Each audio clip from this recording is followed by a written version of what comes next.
if you have ambitions and you want to test them, the first question is, how clear am I, how clear are we on these ambitions? How clear are we really, 0 to 100? And you might want to do this with your team. How compelling do we find them? How compelling are these aspirations, these ambitions? Do we have the capability, 0 to 100, what is our level of capability to achieve these aspirations? Capability. What about our capacity, our bandwidth? Most of you don't need more things to do, right?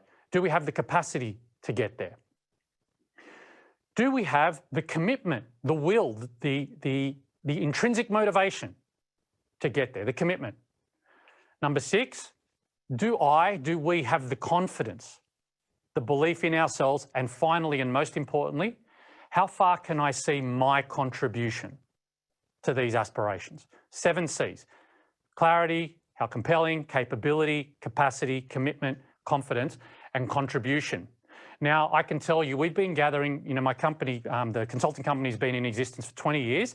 We've been gathering this data for 15 years in some of the best organizations on the planet. We don't work with broken organizations. And here's what I can tell you. We're all very committed. We're just not sure what the hell we're committed to, how we're going to get there, or what I'm supposed to do. Right? If you pull the white paper off the website, you'll actually see the graph. We're all very committed. It's like 97th percentile commitment. We're just not sure what we're committed to, how we're going to get there, or what the hell I'm supposed to do, right? And people literally use those words.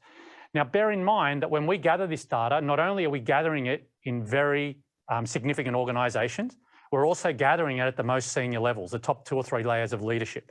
So can you imagine when you go a few levels down in your organization, how people would rate that stuff and how much value you are leaving on the table, right? How much economic value and how much exhaustion, unnecessary exhaustion, frustration, irritation, and fatigue you are creating in yourself and your people if you do not have that spider diagram high on all 7 dimensions.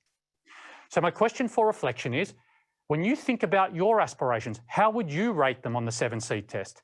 Think about how your leadership team would rate them. How would your people rate them? And if there are gaps there, and there almost certainly will be, I'd really focus on closing them as soon as you can. That's one way to unlock serious levels of performance amid massive challenges and uncertainty.